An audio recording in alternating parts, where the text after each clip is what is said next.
Sejam todos bem-vindos para mais um podcast de Médico para Paciente, um podcast que tem o objetivo de trazer informação, já que informação salva. Esse é o nosso foco, foi como a gente tem feito ao longo de quase 2 anos, né?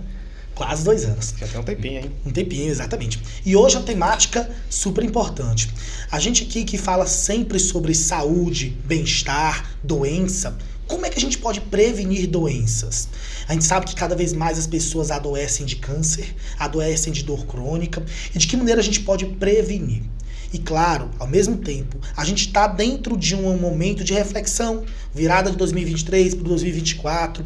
Quais são as nossas metas para a nossa saúde? Você já pegou aquela agenda que você vai querer desenhar suas metas? O que você colocou para a sua saúde? Bem, para a gente tentar desenhar isso, a gente tem hoje mais um podcast. Hoje Daniel veio, graças a Deus, não teve intercorrência, tá aqui comigo de volta, tá com saudade. Fala, Luiz. Estamos Daniel aí. tá comigo, vai lá. Hoje a gente vai falar um pouquinho com o nosso convidado a respeito de alguns temas que foram bastante relevantes também durante o ano, né? Que a gente vai tocar em alguns assuntos que o pessoal mais comenta nas nossas caixinhas, né? Que o pessoal voltou a tocar no assunto, tem alguns assuntos bastante legais. E aí a gente vai conversar, tem uma pauta aqui que a gente vai seguindo, a gente vai conversando com o nosso convidado, e você que quiser tiver alguma dúvida, quiser deixar os comentários aí no YouTube futuramente, a gente vai respondendo também, tá bom? Dr. Emanuel Santana, ele que é médico, trabalha com nutrologia, ele trabalha com emagrecimento, hipertrofia e com estilo de vida. Então essa é a nossa temática. Porque o estilo de vida, a mudança de hábitos faz toda a diferença. Eu queria trazer para você já de início. A gente sabe que a medicina do estilo de vida não é uma área de atuação, não é uma especialidade, ela é uma área de atuação, né, que você traz muito, né? Quando você fala do componente de dor gastrointestinal, dispepsia, mudança de hábito alimentar. Isso você sempre traz pra gente. Quando eu falo de dor crônica, várias coisas. Então, é intrínseco para nossas especialidades. Então, bem-vindo mais uma vez e fala pra gente como um hábito pode mudar a saúde de uma pessoa. Bem, muito obrigado. Na verdade, para mim é uma honra estar aqui, né? Dr. Daniel, Dr. Luiz Severo. Obrigado de verdade pelo convite, por esse espaço de poder conversar com vocês aí sobre essa importância, né? Que hoje eu estava até conversando com outro colega médico e eu disse assim, olha, é impressionante hoje o tanto que, na verdade, você vai a qualquer especialidade e uma das principais coisas que o médico hoje fala é, olha, o senhor precisa se exercitar, o senhor precisa se alimentar melhor. Então, essa mudança do estilo de vida, ela hoje é difundida em todas as especialidades médicas, né? Então, é super importante a gente ter isso como base. Na verdade, a mudança do estilo de vida, ela é algo que a gente prega tanto e que vai realmente ter aquele benefício que o paciente deseja. Muitas e muitas vezes a gente percebe que as pessoas depositam a esperança em uma pílula mágica e isso não existe, né? A gente tem que pregar realmente um estilo de vida muito mais saudável, onde o paciente ele tem um equilíbrio para que ele possa realmente conseguir ter um benefício para a sua saúde, né? E na verdade a medicina do estilo de vida, essa mudança do estilo de vida, ela está ligada a todas as especialidades. E aí a gente falando também, puxando ali para a parte da Dr. Daniel, né? A importância, né, da saúde intestinal, e quando se fala em mudar hábitos e mudar estilo de vida, o paciente tem essa melhora de uma maneira significativa, né? Eu tenho diversos pacientes que, por exemplo, possuíam de intolerância alimentar e tinham diversas queixas intestinais, e com uma simples retirada de um alimento que ele tinha uma intolerância, ele tem uma melhora drástica aí da sua saúde intestinal. Não só isso, outros pacientes também que, por exemplo, tem já ali na área da dor, né, paciente que tem muitas dores, né, articulares, e quando a gente vai ver também tem uma ligação com a saúde intestinal, principalmente porque o paciente ele continua ingerindo o alimento que ele tem intolerância e não sabe, e a gente retira aquele alimento que está causando um processo inflamatório, e aquilo faz com que o paciente tenha um benefício muito grande. Então, mudar o estilo de vida melhora aí drasticamente a qualidade do paciente. Pegando o gancho que você já falou um pouquinho aqui pra gente, muitas vezes essa questão de mudança de estilo de vida está associada a diversos tipos de doenças, né? E hoje uma pandemia que a gente vive de obesidade, é importante a gente... Vamos começar um pouquinho falando um pouquinho desse tema, porque é muito inerente ao nosso consultório, ao nosso dia a dia. Eu acho que todo mundo conhece alguém que está ou com sobrepeso ou com obesidade. E aí é importante a gente começar falando que, por exemplo, a pessoa não ficou obesa de um dia para a noite, né? Então, existe uma série de alterações, às vezes emocionais, estrutural familiar, estilo de vida mesmo, que foram gerando isso, né? E até que ela chegou a um ponto de ficar com sobrepeso, depois obesidade mórbida, e aí vai, né? É algo que é gradual, ela demorou um tempinho para... E aí é interessante como os pacientes muitas vezes procuram a gente querendo... eliminar a obesidade de uma noite para o dia, né? Como se fosse acabar. E não existe uma pílula mágica, existe uma aí que entra essa questão, né? Mudança no estilo de vida, é mudar o que gerou, o que ocasionou você ficar nesse jeito, né? Que você está doente, junto com a obesidade traz dor crônica, traz alterações e diversas alterações metabólicas. E aí a gente começa a tratar essas alterações, porque isso aí também corre risco de vida, mas aí sempre a gente bate nessa tecla, né? Para você, quando você chega um paciente no seu consultório, né, com essa questão que já é obeso e que quer perder peso, existe uma pressão, a gente sente muitas vezes, né, que ele quer perder rápido, né? Como é que você lida com isso, com essa questão de querer perder muito rápido, algo que ele adquiriu por muito tempo, né? Olha, é impressionante. Na verdade, os pacientes perguntam assim, mas doutor, eu fazendo isso eu vou perder quanto de peso? Eles querem uma ciência exata. E a gente sempre tem que dizer, olha, eu não tenho como quantificar o quanto você vai perder, porque cada organismo ele responde de uma forma ao tratamento. Pode ser que até nem perca nada. Mas é justamente isso, né? Os pacientes, eu sempre digo, olha, o senhor passou 40 anos agredindo o seu corpo. Foram 40 anos ele sofrendo. Então não vai ser em um mês que a gente vai conseguir mudar tudo. Então essa mudança do estilo de vida, ela é gradual. Então a gente vai tender a melhorar algumas coisas com o passar do tempo. Só que a gente precisa que o paciente, né, que o senhor aí, também se esforce, né? Não adianta, realmente essa pílula mágica não existe. E a gente tem que saber lidar e ser sincero. Na verdade, eu acho que a sinceridade conta muito, né? Porque muitas vezes a gente quer agradar o paciente e dizer assim, olha, não, o senhor vai perder esse peso rapidinho e tal. E aí termina que ele, em um mês, ele não perde tanto peso e vai desestimular, porque ele depositou aquela confiança que ia perder bastante peso em um mês. E quando isso não acontece, ele vai ficar triste e talvez nem continue com o tratamento. E a obesidade é justamente isso, ela tem diversos fatores, né? Principalmente fatores psicológicos, que hoje a gente vê a compulsividade e a ansiedade influenciando drasticamente aí nesse ganho de peso do paciente. Então hoje eu até, a grande maioria dos meus pacientes, eles necessitam de um acompanhamento muitas vezes psiquiátrico e psicológico, né? Com o acompanhamento do psicólogo, para que a gente consiga tratar esse transtorno de compulsão alimentar, né? Porque a grande maioria das vezes é um transtorno de compulsão alimentar ligado a uma hiperatividade, ligado à ansiedade, então é algo bastante complexo e que a gente necessita dessa mudança do estilo de vida, sendo que eu sempre explico também que o próprio exercício físico, ele basicamente vai ser o principal medicamento que ele vai utilizar, porque hoje a gente tem estudos mostrando que o exercício físico ele é tão quanto eficaz a um ansiolítico, por exemplo. Então, a gente precisa pregar isso e mostrar que realmente não é de uma maneira tão rápida e que tem seus percalços, existem meses bons, existem meses não tão bons, mas que o importante é seguir nessa rotina de mudança do estilo de vida. É algo que está sendo cada vez estudado. Fica uma dica aí pro pessoal ver um documentário na Netflix que fala, o nome do documentário é Como Viver Até os 100 Anos. Isso é qual o segredo? Por que existem pessoas que vivem mais e melhor do que outras? E foram fazer estudos e viram que existe a teoria das Blue Zones, as zonas azuis. São áreas, na maioria das vezes, da Europa, em que eu tenho uma quantidade de pessoas que vivem muito bem. Eles vivem por mais de 100 anos com qualidade de vida. Então começaram a ver que aqueles hábitos, eles reforçam o que é bom na genética e diminui o que é ruim da genética. Porque todo mundo aqui tem uma programação. As células, elas são programadas. O nosso corpo, eu sempre falo com meus pacientes, nós somos programados para morrer. Nosso corpo, ele é programado para se desgastar. Não é à toa que vem a artrose, não é à toa que vem a osteoartrite de joelho. Mas, se eu tenho hábitos ruins, eu acelero isso. Nessa teoria da Blues 11, eles falam de alguns pontos. Eu queria que tu colocasse pra gente um ponto que ele traz aqui bem interessante.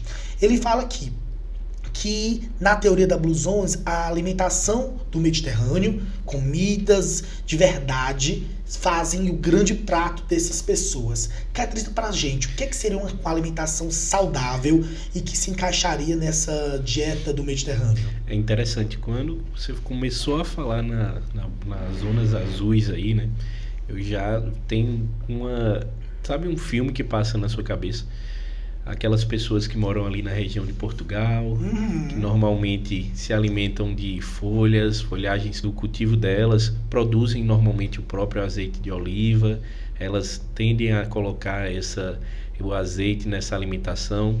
E outra é uma alimentação com muito pouco carboidrato. Então, normalmente é uma alimentação muito mais rica em proteínas e leguminosas, né? E com pouco carboidrato, fazendo com que elas tenham um balanço e muitas vezes um aporte calórico de maneira significativa e não tão drástica como a gente. Porque hoje o que a gente percebe aqui, né, nos nossos países é um aumento drástico do consumo de fast foods, comidas altamente ricas em carboidratos e também em gorduras, né? E aí termina que os pacientes aqui eles tendem a ser acumuladores. Lá não, normalmente a gente tem um estilo de vida muito mais tranquilo, muito mais saudável, onde eles preservam esses hábitos aí alimentares bem mais saudáveis, né? Então, basicamente essa seria uma forma da dieta do Mediterrâneo, ali uma dieta mais rica em proteínas e vegetais, mas é basicamente dessa forma. Levando em conta essa parte que o Luiz falou, essa questão da alimentação é um dos primeiros passos, né, na mudança do estilo de vida. E pensando nos habitantes do Mediterrâneo ali, né, Portugal, Espanha, Itália, é interessante ver, já fizeram vários estudos, que a alimentação deles reduz a incidência de diversos tipos de câncer.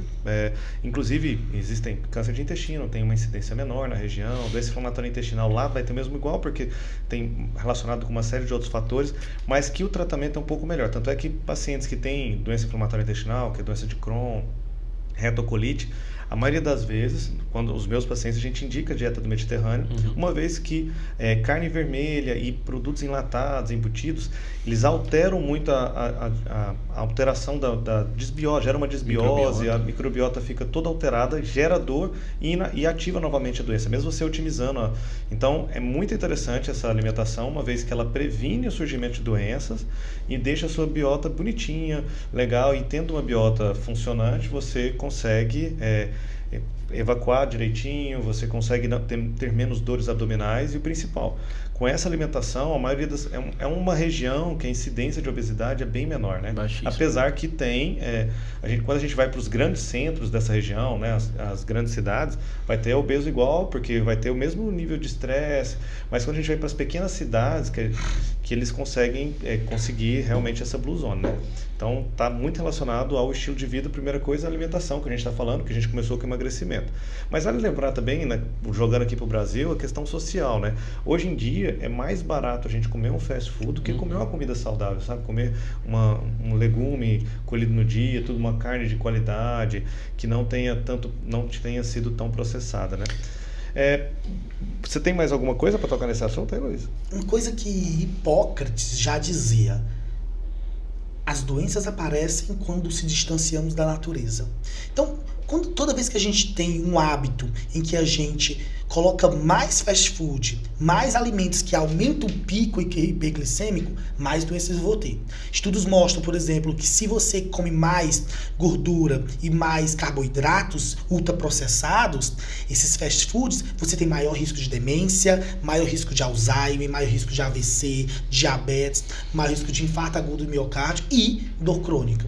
Então, essas mudanças de hábitos que a gente está colocando aqui, que é a alimentação, é um cerne fundamental. Agora vamos pro próximo. Só para concluir, na verdade, sobre esse tipo de dieta e sobre esse tipo de comportamento, na verdade, é porque esse é um tipo de dieta muito mais anti-inflamatória, né? Então é basicamente isso. É por aí é onde vem a indicação, por exemplo, né, do senhor quando está tratando lá na retocolite ulcerativa, por exemplo, em doenças inflamatórias intestinais, por exemplo, porque o nosso hábito alimentar e a obesidade, na verdade, ela é um processo inflamatório, né? E é justamente isso, porque a doença, a nossa doença inflamatória que a gente tem, né, a obesidade, quando a gente trata de uma forma muito mais anti-inflamatória, com a dieta do Mediterrâneo, por exemplo, rica muitas vezes em ômega 3, que aí está na parte mais anti-inflamatória, peixe, azeite de oliva, abacate, castanha. isso, tudo isso é algo muito mais anti-inflamatório e realmente melhora drasticamente a saúde do paciente.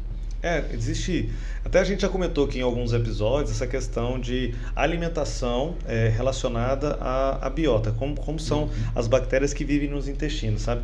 E aí já fizeram vários estudos, isso aí já está bem consolidado, que pacientes que são obesos, por conta do estilo de vida deles, alimentação, né, que é completamente diferente. Se você vai ver um paciente que é obeso, a alimentação dele por anos, ele pode estar agora fazendo dieta, mas por anos ela foi rica em carboidrato, em enlatados, em fast food, enquanto um paciente magro, que tem um eutrófico, que tem um peso normal, ele vai ter tido mais uma alimentação regular, né?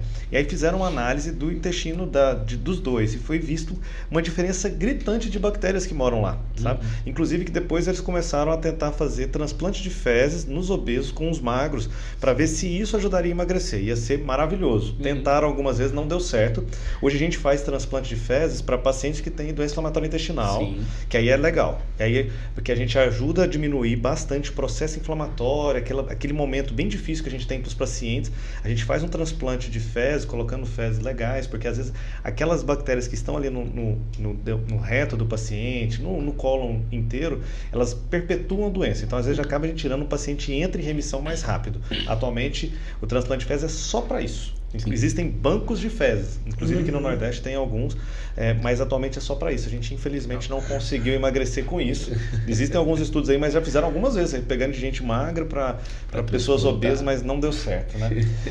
E aí, mudando um pouquinho de assunto, outra questão que está relacionada ao estilo de vida é a atividade física, né? Como é que você vê no seu consultório o paciente quando ele vem, né? Porque você trabalha também com hipertrofia, essas coisas. Aí os pacientes que acabaram de entrar na academia, começaram a fazer atividade física tem pouco tempo e já procuram você para querer ter o corpo de um cara que está malhando há 10 anos, né? Como é que você trabalha essa questão? Olha, na verdade hoje a gente sempre tenta também orientar em relação a isso, porque com a disseminação, na verdade, da internet, né, com o que pode, não pode utilizar, e principalmente, né, também hoje que a gente tem uma discriminação com o uso de anabolizantes, eu sempre digo ao meu paciente, olha, cuidado, porque você vai talvez estar com essa vontade e você vai encontrar alguém que te forneça ou te ofereça aí de uma forma de mercado negro, por exemplo. Então aqui serve uma forma de alerta também aos nossos ouvintes aí. Então tenham cuidado, principalmente quando a gente fala em hipertrofia ou utilizar qualquer tipo hormonal. Na verdade, a gente tem sim que observar a massa muscular do paciente, até porque eu sempre explico também que a massa muscular é saúde, né? Eu tenho pacientes idosos, inclusive, que a gente vai iniciar um tratamento em conjunto, porque esses pacientes possuem sarcopenia, essa deficiência de massa muscular magra, dificultando muito a alimentação no movimento. E aí a gente explica que é saúde, mas é justamente isso. Muitas e muitas vezes as pessoas vão no nosso consultório querendo aquele corpo perfeito, né? E, olha, eu preciso ficar... o corpo do verão, né? Agora em dezembro, tem gente, não, doutor, eu preciso perder gordura, ganhar massa muscular, porque eu vou pra praia, né? Eu vou usar aquela sunga. Aí eu digo, olha, não é bem assim. Até porque para você conseguir ficar com uma qualidade corporal, um ganho de massa muscular, isso leva tempo. Existe uma maturação muscular, como a gente fala, para que você consiga desenvolver bem a massa muscular também, perder gordura. Então é algo que a gente tem que explicar também ao nosso paciente, para ele ter um pouco de calma, que claro que isso depende do tempo que ele vai levar em relação a fazer atividade física. Não é do dia para a noite que você vai dormir de uma maneira, vou acordar forte e pronto para ir da maneira que eu queria. Jamais. Realmente ter um pouco de calma, mas sim, é possível a gente auxiliar de diversas formas. Existem coisas simples, né? Inclusive, a gente acabou de falar de um deles aqui, que é o ômega 3, que ajuda, inclusive, nesse próprio ganho de massa muscular, porque ele serve como reserva energética para quando ali a gente está praticando atividade física, ele fornece essa quantidade de energia. Suplementos simples como a creatina, que é tranquilo, né? A gente avalia, o paciente utiliza. Isso tudo vai fazer com que o paciente ganhe massa muscular de uma forma saudável, porque envelhecer com uma boa massa muscular vai trazer muito mais saúde e longevidade também para o nosso paciente. Isso da massa muscular é algo fundamental.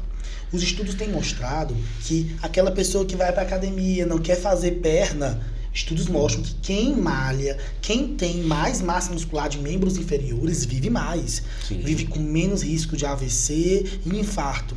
Porque os músculos da panturrilha, eles são músculos como se fosse o nosso segundo coração. E se você malha membros inferiores, é um sinal de longevidade. E na teoria das Blue Zones, ele coloca o movimento, seja o exercício físico, aquele feito e passado por um professor de educação física, ou uma atividade física, é aquela sua simples decisão. Eu não vou de elevador, eu vou descer de escada, isso é atividade física. É você se movimentar. Eu tô aqui com controle, eu posso deixar o controle na televisão e eu me levantar e mudar. Isso muda bastante a qualidade de vida. Então, o movimento faz todo sentido. Sabe algo muito marcante para mim no meu consultório, quando eu falo de massa muscular? Eu fui um idoso, paciente meu com 75 anos. Ele chegou para mim e bastante fadigado, cansado, e com uma dificuldade, inclusive, de se locomover. E aí fizemos a bioimpedância, um teste de dinamometria. Na bioimpedância ele tinha uma deficiência de massa muscular de 5,4 kg de músculo, principalmente nas pernas, inclusive a deficiência de massa muscular dele. E ele me disse assim, olha, doutor, a coisa que eu mais sinto falta é tocar o meu violino. E isso é uma coisa muito, muito importante para a qualidade de vida do paciente, porque é algo que hoje, por exemplo, ele não trabalha mais, ele vive basicamente dentro de casa, e aquilo estava inquietando ele, de não conseguir mais ali movimentar bem para poder tocar o violino dele. E eu fui explicar a ele, olha, muito do que o senhor está sentindo, essa dificuldade, é por conta da massa muscular que o senhor perdeu durante esse tempo, porque hoje dificulta muito o senhor se locomover, o senhor tem uma massa muscular muito mais baixa. Então, principalmente essa massa muscular que o senhor tem baixa nas pernas está dificultando o senhor de ter essa melhora da mobilidade. Então, fui explicando a ele, a filha dele também foi, a filha dele bem mais nova, e foi justamente para acompanhar, né, e levar ele. E aí ela disse, olha, doutor, eu acho que é muito por conta disso mesmo, porque ele não está conseguindo mais fazer exercício direito. E é uma pessoa de 74 anos que sempre foi ativa, não tinha obesidade, mas que tinha realmente essa deficiência de massa muscular, e que hoje estamos conseguindo melhorar, e a gente já consegue ver uma melhora assim drástica na qualidade de vida, assim, de socialização com a própria família, porque ele estava começando a ficar triste, meio que deprimido, porque não tocava mais o seu violino, não fazia mais aquelas atividades básicas. Eu digo, olha, vamos melhorar essa massa muscular, porque isso aqui vai melhorar a sua saúde. Então, é algo bem, bem marcante mesmo, essa importância. Mas o paciente que vem constipado é um paciente bem diferente, já vem com a face bem diferente, é um sofrimento, mas que é um sofrimento ir no banheiro. E uma das coisas que a gente faz, além de mudança de estilo de vida, da alimentação, que a gente vai estimular uma série de alimentos ricos em fibras, né, beber mais água, é a atividade física. Por quê? Porque a atividade física, esse mexer, ajuda o intestino a contrair também, né? Então a contração do intestino com atividade física vai ser muito importante. Fora que quando você está fazendo atividade física, você vai sentir sede e vai beber mais água. Então acaba que as fezes ficam mais úmidas e acaba que a contração fica legal, né? Se você é constipado, a primeira coisa que você tem que fazer é começar a comer melhor, beber mais água e atividade física. Isso vai ajudar demais, né?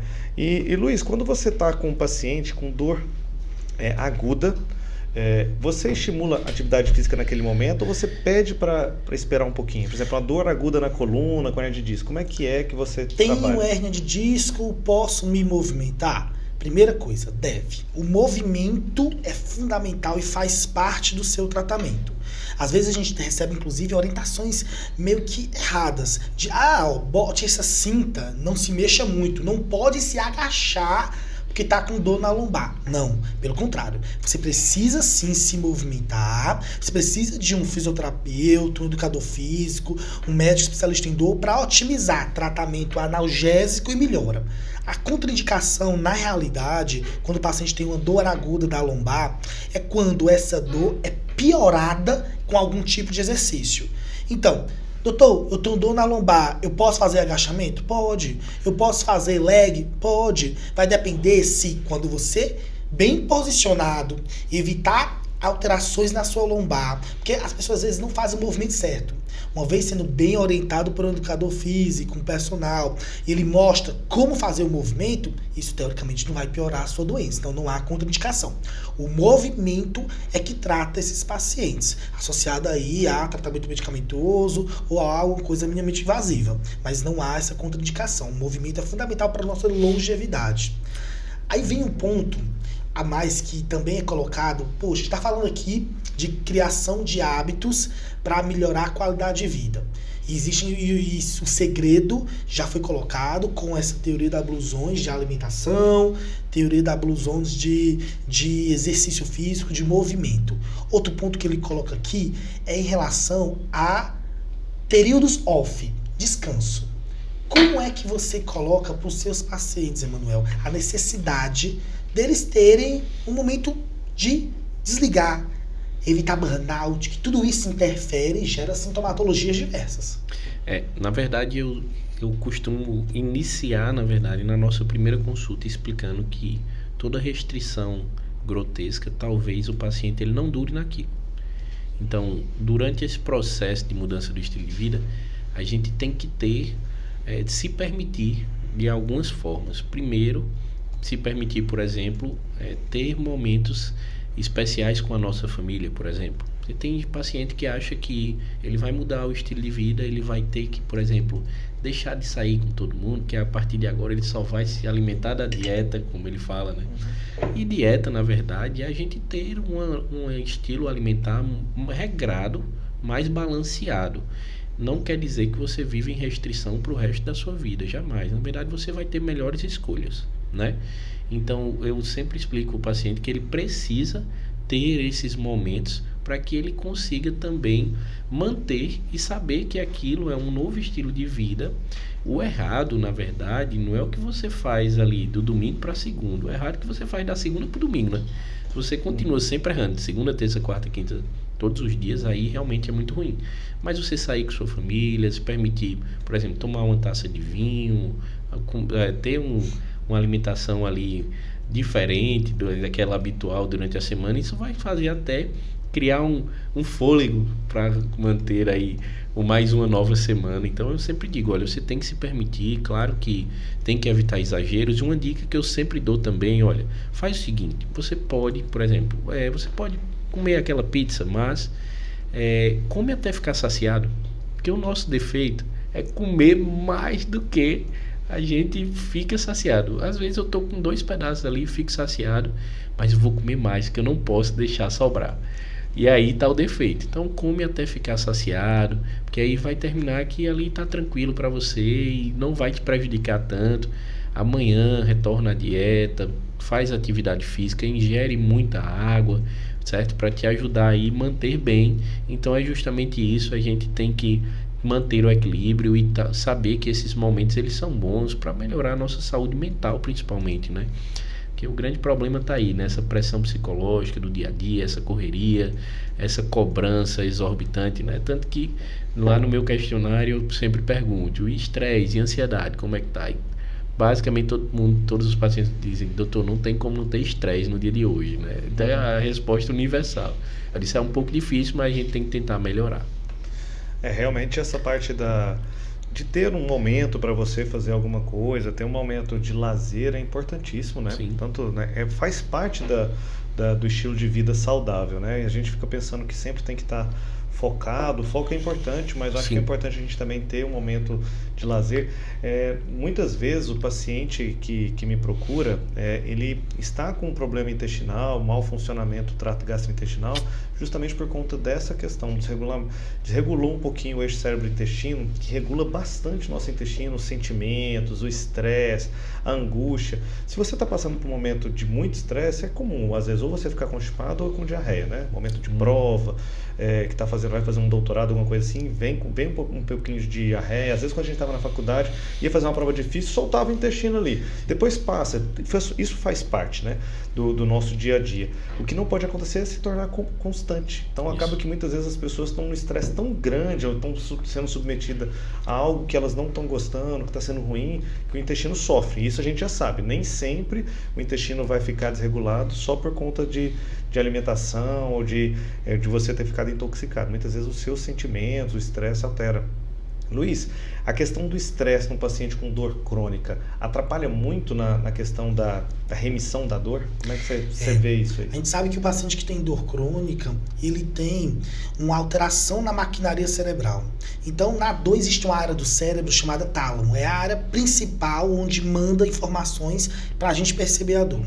Mas o paciente com dor crônica, existe uma desregulação nessa maquinaria e uma área chamada sistema límbico, que é responsável pela nossa emoção, sofrimento, sinais de depressão e ansiedade podem se desenvolver a partir dessa área patológica. Então, sim, a pessoa que tem dor crônica e quando passa por momentos de estresse, ansiedade, momentos de piora de nível de depressão, eles tendem a piorar, a perceber mais a dor e as crises demorarem mais. Existe um sentimento que a gente sempre rastreio no meu questionário, quando eu estou fazendo a primeira consulta, é sobre catastrofismo. Catastrofismo é quando aquela paciente, ela se torna a própria doença. Não tem aquelas pacientes que se envolvem tanto com o sofrimento que ela sempre fala, doutor, já tentei de tudo e nada melhora. Nada melhora a minha vida. E eu venho para o senhor agora como uma última opção. Isso é péssimo. Porque o paciente encara a gente como sendo responsável pelo processo de cura dele. Mas o processo tem que ser ativo da parte dele. E quando a gente fala em mudanças de hábitos, mais do que isso, precisa de uma atuação ativa do nosso paciente. Aí eu te pergunto, de que maneira engajar o nosso paciente nesse processo? Porque igual a tratar dor crônica, eu acredito que a obesidade, a fadiga crônica, ela é igual à dor crônica. De que maneira? Não se trata de uma corrida de 100 metros, mas uma maratona. E o paciente precisa entender que é uma maratona de meses, semanas, anos para alcançar o objetivo. Olha, não sei se é infelizmente ou felizmente, o maior incentivo é ele se ver perdendo peso quando a gente fala em obesidade. Então o paciente ele fica incentivado ali quando ele vê que realmente está tendo um resultado. Então cabe a nós buscar ali o que é que o paciente está necessitando, qual que é o problema no momento. Por exemplo, é um transtorno de compulsão alimentar, a gente precisa tratar essa ansiedade, precisa tratar essa fome, é uma resistência insulínica, é uma intolerância alimentar que está dificultando, por exemplo, o paciente a ter uma boa função intestinal. Então, na verdade, vem a nossa função de identificar qual é o problema que está fazendo com que o paciente não tenha essa perca de peso. E aí a gente começar a tratar e ele começar a ver um resultado para que ele fique incentivado. Eu também já recebi paciente, por exemplo, ele levar inclusive os exames da cirurgia bariátrica e dizer assim, olha, eu vim tentar, antes de fazer a cirurgia, eu vou tentar e vou ver. Se eu não conseguir, aí eu já estou com os exames mesmo e vou fazer essa cirurgia. Então o senhor é minha última opção antes de fazer a cirurgia. Eu digo, olha, vamos tentar então, claro que pode não dar certo, mas a gente vai tentar fazer com que dê certo. E de conseguir, na verdade, o paciente ele perceber durante esse tempo que não é mais necessário. Porque, na verdade, a medicação, eu explico aos meus pacientes, olha, eu não quero que você fique dependente o resto da vida, por exemplo, de uma medicação, mas a medicação no início, ela vai ser, eu comparo com uma corda. Você vai ali subir o Everest e não leva uma corda, vai ser difícil. Mas com a medicação, com a corda, talvez você consiga de uma maneira mais rápida. Assim, a medicação, ela vai ser o apoio que você está precisando nesse momento. E claro que depois a gente vai reavaliar, né, para ver se ainda continua com a necessidade de utilizar. Então é justamente isso, é entender que não é uma corrida de 100 metros, é uma maratona com altas e baixos. Talvez um mês você vai perder muito, outro mês não perca nada ou até ganhe, porque na nossa vida existe essa mudança que talvez em um mês exista aí percalços durante o caminho que vai te fazer não perder nada. Então assim, por isso que a gente precisa continuar acompanhando, vendo o que está acontecendo. E aí depois de um tempo o próprio paciente ele vai criando a mentalidade, vai ali colocando, aí ele diz, olha doutor, eu acho que não tem mais a necessidade, porque eu estou conseguindo me controlar hoje em dia e tal, e a gente vai avaliando e melhorando. Essa parte do emagrecimento e da parte estética também, né, que hoje em dia está muito em voga, como é que você trabalha para tentar limitar esse querer do sempre querer mais, sabe? Já me procurou uma paciente, cara, que ela tinha um MC de 26, gente, um MC super normal, e ela queria colocar balão. E aí foi uma consulta de eu tentar convencê-la que não tinha necessidade. E ela poderia até ter terminado a consulta chateada e procurar outro colega. Mas não tem nenhuma indicação, Isso. sabe?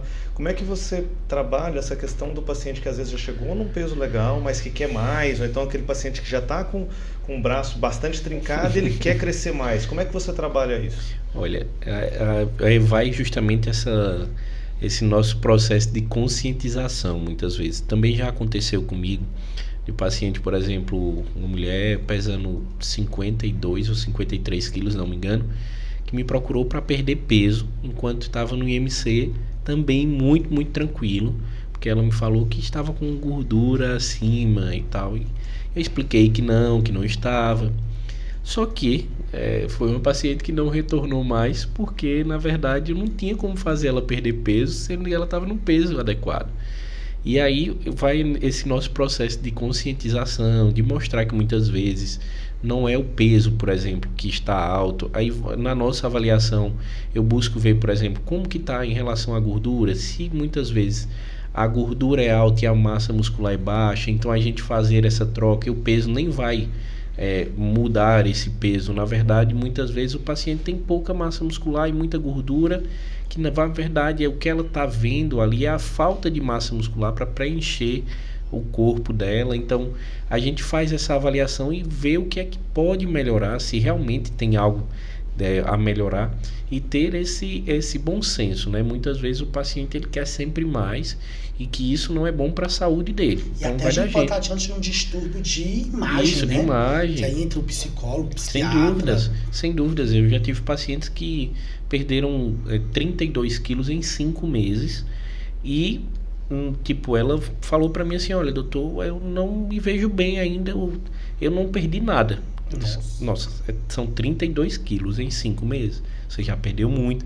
Então tenha calma, doutor, eu acho que eu estou me vendo de uma maneira errada. Está todo mundo te vendo que você perdeu esse peso, você é outra pessoa. Aí ela é verdade, por isso que as pessoas me elogiam. Então vai a tentar realmente abrir a mente, dizer, olha a diferença que é como você está hoje, né? Esses distúrbios de imagem são muito comuns mesmo, né? Não é raro a gente encontrar pessoas realmente que estão magras. Sim. E que querem emagrecer ainda mais, ou que tá, por exemplo, acima do peso e que tem essa dificuldade aí de se encontrar, mas é bastante tranquilo. Respondendo, aproveitando essa temática que está falando, na caixinha, uma pergunta que fizeram foi: certo. Existe algum exame que a gente faça para avaliar metabolismo? Você falou da bioimpedância, ela já ajuda a ver Sim. a parte de componente muscular e gordura. Existem alguns outros exames que podem ser feitos para avaliar o quanto que eu sou lá mortão e Sim. do ponto de vista metabólico? Sim, sem dúvidas. Na verdade, lá na nossa clínica, né, a gente tem o teste de calorimetria indireta, que é o método mais fidedigno hoje quando a gente pensa em avaliar como que anda o metabolismo e a taxa metabólica basal do paciente. Então, como é que isso funciona, na verdade? Porque o paciente ele pensa que ele perde gordura nas fezes ou gordura no suor, mas não. Isso aí eu explico a ele, olha, a nossa gordura é metabolizada e quando a gente quebra gordura, a gente libera ela em forma de CO2 e água na respiração. Então, o teste de calorimetria indireta é justamente isso. É uma máscara que o paciente fica lá, na ponta da máscara tem alguns sensores e ela consegue saber quanto que está a expiração ali do CO2 e quanto ele está teoricamente queimando de gordura e como o metabolismo dele está funcionando. Então a calorimetria indireta hoje é o método mais fidedigno quando a gente fala em medir taxa metabólica basal do paciente e saber se esse metabolismo está dentro do esperado, se o gasto calórico ele está abaixo, seria um metabolismo mais lento, se o gasto calórico está acima do que a gente espera, seria um metabolismo mais acelerado. Então a calorimetria indireta hoje é um dos métodos mais fidedignos que a gente tem, auxiliando aí o paciente a realmente fazer uma dieta em cima do que ele tem a necessidade. Então lá a gente sabe quanto que o paciente está gastando, qual que é o ideal para ele comer durante o dia e a nutricionista faz a sua dieta aí bem calculada em cima da real necessidade do gasto calórico do paciente. Legal, meio que a calorimetria ela avalia individualmente quanto que cada paciente gasta de caloria por dia. Isso mesmo. Na verdade é parecido com o teste ergométrico, a ergoespirometria. E aí o paciente fica sentado ali durante 13 minutinhos, ela fica medindo ali a expiração do paciente. E Mas aí como é que vocês quantificam se o paciente, porque quando a gente vai fazer uma atividade física vai aumentar. Aí como é que você vai saber se o dia a dia dele aumentou ou não? Como é que vocês... Para saber o básico, né? O mínimo. Você só sabe ele no basal, só a ele gente em sabe repouso. Isso, em repouso, a taxa metabólica basal e o gasto calórico, ele também tem como a própria máquina, ela quantifica o gasto calórico diário do paciente. Então, ela mostra lá a taxa metabólica basal, vamos supor, está em 2.000 calorias e o gasto calórico diário do paciente gira em torno de 3.000 calorias. Então, quando a gente fala em perder peso, a gente vai ter um déficit calórico e aí a nutricionista calcula. Geralmente utiliza no início do tratamento. Isso. Antes dele estar ativo. Uhum. E aí vai de acordo com o que cada paciente consegue tolerar. Por exemplo, a nutricionista vai avaliar, olha, eu vou fazer um déficit calórico de em média 500 calorias aqui, inicial, depois vai respondendo bem, se precisa manter ainda ou aumentar ainda mais esse déficit calórico, isso. Na verdade, a calorimetria indireta ela vai dar a nossa taxa metabólica basal mais fidedigna e o nosso gasto calórico diário para que em cima daquilo a gente consiga ter uma rotina dietética muito mais equilibrada. E varia, por exemplo, se eu mudei meu estilo de vida em 6 meses, minha calorimetria vai mudar? É aí o mais interessante. Por quê? Porque a partir do momento que o paciente ele começa a perder gordura e aumentar mais massa muscular, teoricamente o metabolismo dele começa a melhorar. Então, na própria calorimetria, ela começa a mostrar uma melhora na taxa metabólica basal do paciente. E não só isso, a própria calorimetria, ela mostra uma relação de queima de gordura e de carboidrato. Então, a flexibilidade metabólica faz com que o paciente comece a queimar muito mais gordura. E a própria calorimetria indireta, ela vai mostrar lá no exame como que vem essa evolução. E aí justamente isso que é interessante, mostrar que essa perca de gordura e a manutenção de massa muscular faz com que o paciente ele tenha um metabolismo muito melhor. Então o que é que acontece? Muitas vezes como o paciente tem muito peso e a massa muscular é pequena para aquele peso, a taxa metabólica basal fica abaixo do esperado para ele, entende? E aí com o processo de perda de peso, perda de gordura, a sua taxa metabólica começa a entrar dentro do adequado e o corpo também começa a queimar mais gordura, tendo uma flexibilidade metabólica melhor, mas vai variando bem. Legal. A gente começou aqui a ler as perguntas, né? Que perguntinha aí? Tem uma pergunta mais específica, mas que o Manuel pode responder pra gente. É de uma paciente que falou que começou a fazer uso da coenzima Q10, ela quer saber para que serve. Ah, certo. Na verdade, a coenzima Q10 ela é um potente antioxidante, certo? Mas ela também fornece muito substrato para as nossas mitocôndrias. Então, o que é eu explico o que é a mitocôndria ao meu paciente. A mitocôndria é como se fosse o motor do seu carro. Então, na verdade, é onde está ali o funcionamento da nossa célula. Então, a coenzima Q10 ela serve como uma gasolina. Serve para ajudar o bom funcionamento mitocondrial. Então, ajuda muitas vezes na disposição. O paciente sente uma melhora na disposição, porque a coenzima Q10 ela funciona como esse substrato energético para as nossas mitocôndrias.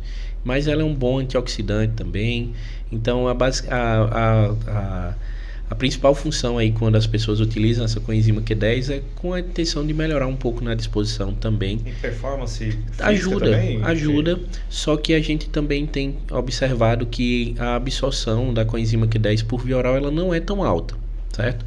Então, muitas e muitas vezes, quando o paciente realmente tem essa fadiga muito maior, nós temos, por exemplo, coenzima Q10 de uma forma injetável intramuscular, a gente consegue ter um benefício muito maior pela biodisponibilidade, mas a coenzima Q10 dá uma ajudada sim nessa disposição para o paciente ali, para ele se sentir, ter essa sensação maior de bem-estar. Legal. Você tem mais alguma aí, Luiz? Uma outra pergunta que fizeram aqui foi em relação ao canabidiol. Como o canabidiol ele pode melhorar, se ele melhora performance global do corpo. Claro que a gente está numa vibe hoje que a terapia canabinoide ela está começando a ser vista que ela pode ser potencialmente utilizada para todos, do ponto de vista de não doente também, né?